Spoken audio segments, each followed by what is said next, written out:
Welcome back भाई लोग। शादी का सीज़न चल रहा है, काफ़ी लोग अपनी शादी करने के बारे में सोच भी रहे हैं। अभी मौसम ही कुछ ऐसा है। अभी आई आई थिंक अभी कुछ स्टैटिस्टिक्स वगैरह भी निकला था कि हर 1.6 सेकंड में एक इंसान की शादी हो रही है अभी, इस मौसम में, इस माहौल में।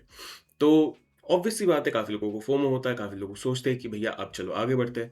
काफ़ी लोगों ने प्लान भी कर लिया होगा और अभी वो शादी करने वाले हैं। लेकिन बड़े भाई के हिसाब से कुछ बातें सुन लो और कुछ बातें समझ लो कि अगर तुम अभी ना भी करो, 1 साल बाद करो, 2 साल बाद करो, जब भी करो, जब बड़े होके करो, तब कुछ चीज़ें दिमाग में रखना। उनमें से सबसे पहली चीज़ है, सबसे पहली और सबसे इम्पोर्टेंट चीज़ है औकात। जब भी सा शा and I am not saying this in a negative way. जब भी शादी करने जाओ या फिर शादी के बारे में सोचने जाओ या फिर शादी के बारे में प्लानिंग शुरू हो अब तुम्हारे घर में, तब हमेशा ये चीज़ याद रखना कि अगर तुम्हारे घर में देखो, कोई अंधा पैसा कमाता है, तुम्हारे पिताजी अंधा पैसा कमाते हैं या फिर तुम्हारे ससुर जी अंधा पैसा कमाते हैं। आई वुड नॉट सजेस्ट कि तुम अपने ससुर जी से पैसे लेके शादी करो। बट स्टिल, अगर वो देना चाहे तो जो भी। अ, अगर ऐसा कुछ सीन है या तुम्हारा बड़ा भाई अंधा पैसा कमाता है या फिर तुम अंधा पैसा कमाते हो या फिर तुम्हारी बड़ी बहन अंधा पैसा कमाती है, तुम्हारी माँ अंधा पैसा कमाती है, घर का बिज़नेस है, बहुत कुछ है, घर में आराम से तुम्हारे साल में 1 लाख 1 करोड़ रुपए तो आ ही रहे हैं एटलीस्ट, ऐसा वाला सिचुएशन है घर पे। तो जितनी मोटी शादी करनी है उतनी मोटी शादी करो। बट अगर तुम मिडिल क्लास हो, जो कि आई एम गेसिंग मेरी पूरी ऑडियंस है, अगर तुम मिडिल क्लास हो तो तुम्हें अपने दिमाग में एक बहुत इंपॉर्टेंट चीज रखनी पड़ेगी कि फोमो के चक्कर में तुम्हें कुछ कुछ ऐसी चीजें नहीं करनी है जिसकी वजह से you will set your family back. ठीक है? First family back and second your self back. Now तुम्हारा हो सकता है, तुम्हारे दिमाग में ये चीज़ की क्लैरिटी हो सकती है कि हाँ भैया ठीक है, मुझे एक सिंपल शादी करनी है, मैं कोर्ट मैरिज से भी मेरा काम चल जाएगा। बट तुम्हारे फैमिली ऑफ कोर्स ये चीज़ नहीं चाहेंगे। तुम्हारे फैमिली ऑफ कोर्स चाहेंगे कि भैया रिश्तेदारों को बुलाया जाए, दिखाया जाए उनको क्या मतलब कितनी बढ़िया शादी कर रहे हैं हम। I can understand that as well, but you will have to come in terms with your parents as well कि meet us somewhere in the middle. ठीक है? ऑफ कोर्स लैविश रखना है, ठीक है, एन्जॉय करना है, ठीक है, बड़ी शादी करनी है, ठीक है, वी गेट इट। बट कुछ-कुछ चीज़ें हैं जो बहुत ही एबनॉर्मल है, बहुत ही ज़रूरी नहीं है। उनमें से कुछ है कि महँगी गाड़ी मँगवा लेना शादी के लिए या फिर दहेज मत लो। I would say this right here right now. अभी इस पॉइंट से मैं ये बात खत्म कर देता हूँ आगे वीडियो में, ताकि बात ही ना करनी पड़े कि दहेज अगर तुम ले रहे हो तो मुझे अनफॉलो कर देना भाई। मुझे अपने पूरे कम्युनिटी में एक भी इंसान नहीं चाहिए जो दहेज लेता हो। ठीक है? और अगर तुम दहेज लेते हो फिर मत रोना कि भाई वो एलिमनी लेके चली गई। ठीक है? ये चीज़ बहुत इंपॉर्टेंट है और इस पर भी बाद में आएंगे। बहुत इंपॉर्टेंट है, ये चीज़ को गांठ बांध के रख लो कहीं पे। दहेज नहीं लेना है, चाहे खुद की शादी हो, चाहे सामने वाला कितना भी इंसिस्ट कर रहा हो, चाहे भाई की शादी हो, चाहे कुछ कुछ भी हो। ठीक है? दहेज खत्म करो, यही मौका है। और अगर नहीं कर पा रहे तो मुझे अनफॉलो कर दो। ठीक है? ये आ गई इंपॉर्टेंट एक बात। इसको चलो अब साइड में रखते हैं। Continuing back to this thing. हाँ, यूजलेस थिंग्स, अपने शादी में कॉमेडियन बुला लेना, अपनी शादी में सिंगर बुला लेना, अपनी शादी में कुछ डीजे की जगह एक्चुअल डीजे ही बुला लेना instead of your local DJ. ठीक है? कोई रिनाउंड डीजे बुला लेना। इन सब चीज़ों की जरूरत नहीं है। तुम अंबानी नहीं हो, तुम्हारे घर पे इतने पैसे नहीं है कि ये चीज़ें हो सके। I am talking to my middle class people. ठीक है? तो उसके पीछे जस्ट तुम अपने अपने घर वालों को दिखाना चाहते हो कि वो भाई साहब, मेरा ये कांटेक्ट में है, ये बंदा, ये कॉमेडियन। वो तुम्हारे कांटेक्ट में नहीं है, उसका मैनेजर तुम्हारे कांटेक्ट में है most probably, and you are paying him for doing this, right? So इस बात पे तुम क्या ही चोड़ लोगे कि भाई एक सामने वाला, ठीक है, आई गेट इट कि एंटरटेनमेंट के लिए तुम्हें कुछ किसी को बुलाना है, एंटरटेनमेंट के गाने बजवा दो यार, मूवी चला दो। आई वुड से एक हॉल बुक करो, मैरिज हॉल बुक करो, उसमें मूवी चलवा दो। ठीक है? या इवन बेटर देन दैट, कोई मूवी जो उतनी खास कुछ ना चल रही हो, अपने पूरे परिवार को ले जाओ, अपने पूरे खानदान को, मिक्स्ड खानदान, उसका खानदान, तुम्हारी बीवी का खानदान, तुम्हारा खानदान, सबको मिला के ले जाओ, एक मूवी हॉल में बिठा दो, and that is entertainment for that evening. मजे करोगे। आई कैन गारंटी दिस, मजे करोगे। लेकिन ये है मेरा दूसरा सबसे important point, that you should be able to enjoy your own wedding, जो कि most probably in the majority of the cases नहीं होता है। You do not get to enjoy your own weddings. ठीक है? Your family does not get to enjoy their own weddings. The only people who do actually enjoy weddings are the relatives. ठीक है? जो relatives है, जो आते जाते रहते हैं, जो बीच में आ जाएंगे, फिर चले जाएंगे, अपने रूम में जाके रेस्ट कर लेंगे, फिर वापस आ जाएंगे जब कुछ संगीत वगैरह चल रहा होगा, मेहंदी वगैरह लग रही होगी, तब वापस आ जाएंगे, फिर अपने रूम में चले जाएंगे, फिर रिलैक्स कर लेंगे, फिर वापस आ जाएंगे। तो उन पे कोई प्रेशर नहीं है, उन पे कोई स्ट्रेस नहीं है, वो बस यहाँ पे एक पार्टी एंजॉय करने आए हैं जो तुम, which you are throwing. So keep this in mind कि if you're throwing a party which is marriage or reception, let's include that and engagement as well, ये तीनों को मिला के मैं बता रहा हूँ. If you're throwing a party, I would suggest you to enjoy it, right? Basic ये चीज होनी चाहिए. And for that you need to have limited people, and by limited people I mean only the well wishers, अगर, and that includes your friends, family as well, colleagues as well. जो लोग तुम्हारा भला चाहते हैं, जो लोग तुम्हें देख के लगता है कि हाँ भाई ये लड़का अच्छा है या फिर ये लड़की अच्छी है, या फिर मैं जेन्युइनली दिल से मैं चाहता हूँ कि हाँ इनकी जिंदगी में ग्रोथ हो, और मुझे ये इन लोगों का अभी वाला ये जो ग्रोथ होने वाला है, जो ये आगे बढ़ना चाहते हैं अपनी लाइफ में, ये देख के मुझे अच्छा लग रहा है. Bring those people and those people only to your wedding. Invite only them. उसके लिए तुम्हें अगर डेस्टिनेशन वेडिंग करनी पड़े तो कर लो भाई, कि मुझे फालतू के रिलेटिव्स नहीं चाहिए, जो चिंदी रिलेटिव्स है जो आएंगे भी नहीं, नहीं चाहिए वो लोग, तो कोई बात नहीं, डेस्टिनेशन वेडिंग कर लेता हूँ. वो लोग आएंगे जिनको जिनको जेन्युइनली मेरे इस फ्यूचर को स्टार्ट करने में अच्छा लग रहा है दिल से, right? So bring only those people to your wedding, invite only those people to your wedding. बाकी लोगों को एक मैसेज सेंड कर देना, ये रहा मेरा वेडिंग का फोटो, ठीक है? खैर, और ये रही हमारी तरफ से मिठाई एज कॉम्पेंसेशन. जाओ खुश रहो, ठीक है? The people who you bring to your wedding decide how your marriage is going to stay. If your wife sees a good bunch of people who genuinely laugh, enjoy, are happy for you guys, she will also associate that with you as a family member, right? वो भी खुश हो जाएगी कि चलो मैं इस family के साथ जा रही हूँ, इस फैमिली के अंदर जा रही हूँ, इस फैमिली के लोग ऐसे फैमिली के लोग हैं जो अच्छे हैं, जेन्युइनली दिल से अच्छे हैं, तो उसको भी अच्छा लगेगा, and she will also like to stay in that marriage in the long run. अगर वो आके देखती है कि भाई फूफा जी पनीर के लिए लड़ रहे हैं, वहां कोई बेवड़ा तुम्हारे फैमिली में से पड़ा हुआ है पार्किंग के सामने, कोई स्टेज पे आके उल्टी कर दे रहा है, कोई बच्चे भागे जा रहे हैं हर तरफ, उसको भी अच्छा नहीं लगेगा. She is not trying to make this hard for herself na at this point, so she will also start detesting you with your family members, right? तुम्हारी फैमिली कैसी है वो डिटरमाइन करती है कि तुम्हारी इज्जत कैसी रहेगी तुम्हारी बीवी के सामने, एंड वाइस वर्सा, ठीक है? नाउ ये ब्रिंग दीज पीपल वाली बात यहां पे खत्म करते हैं, इसी हैव फन वाली चीज पे. The smaller you keep your wedding, the more are the chances for you to genuinely enjoy it, right? And for your parents to actually have the free time to bless you guys, right?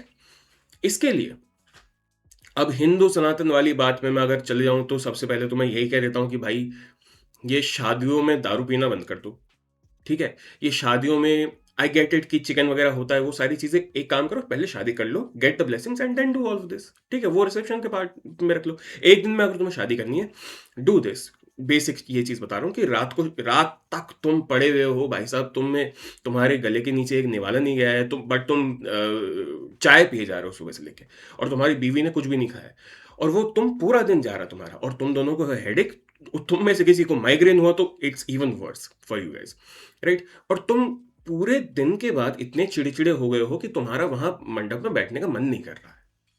कोई point नहीं ना ये चीज करने का. तो try to have a pandit who has this basic sense कि शादी दिन में निपटा लो, अच्छे से दिन में शादी करो. Then gather all your family members, जिनको भी तुम बुलाना चाहते हो, शाम को रिसेप्शन करो. शाम को रिसेप्शन करने के बाद तुम्हें जेन्युइनली अच्छा लगेगा, वो पार्टी तुम एंजॉय कर पाओगे, क्योंकि शादी तुमने कर ली है. अब now you can go and freshen up, probably change as well, and then you guys can enjoy this moment from this point onwards, right? और अब तुम्हें जितनी दारू पीनी है दारू पियो, अब तुम्हें जितना नॉनवेज खाना है उतना करो, बट सुबह के टाइम अगर तुम शादी निपटा लोगे तो एक बेसिक रेस्पेक्ट फुली अच्छा रहेगा, आई वुड से दिस, ठीक है? डिसेंट रहेगा, राइट?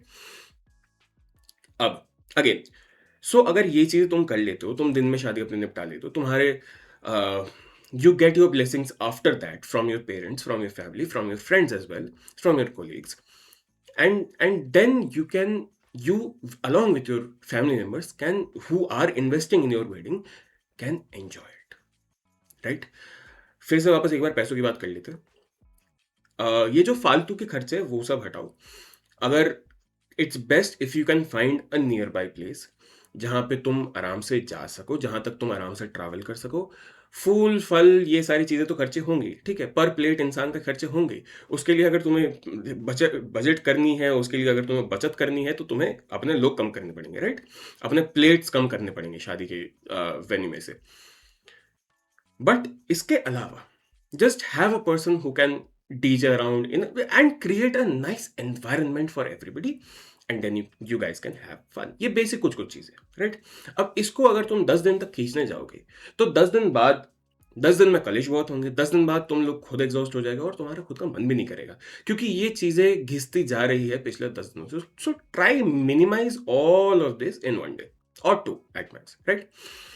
इससे तुम्हारे खर्चे बन जाएंगे। And I am saying this only because अगर वही अंधा पैसा अगर तुम्हारे पास है तो खर्च हो भाई। तो तुम 2 करोड़ लगा दो शादी में, या तुम 1.5 करोड़ का फ्लैट ले लो, बुक करा लो तुम दोनों के लिए, which will be even better कि at least you guys will have a place where you can start a new life and a new family with your partner. और 50 लाख लगा दो वेडिंग में, ठीक है? You can do this. Otherwise what you can do is, अगर अंधा पैसा नहीं है और बजट करना पड़ रहा है तो बजट में ही चलो, ठीक है?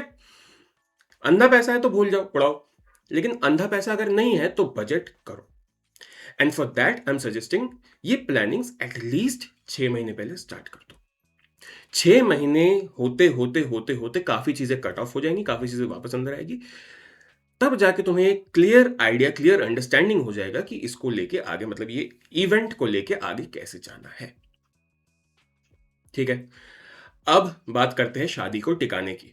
शादी को अगर तुम्हें टिकाना है, the first thing you have to do is have mutual respect, out of which will grow mutual communication, and if you combine these two you will have mutual loyalty, ठीक है? अगर तुम्हारा चीट करने का मन करेगा तो तुम्हें ये दिमाग में सबसे पहले आना चाहिए कि पहली बात तो बीवी मार डालेगी, दूसरी बात कि मुझे चीट नहीं करना है क्योंकि इस जैसा इंसान मुझे जिंदगी में आगे कभी नहीं मिलेगा। मैं अकेला मर जाऊंगा अपनी पूरी जिंदगी, क्योंकि मुझे ऐसा इंसान जिंदगी में कभी नहीं मिलेगा, ठीक है?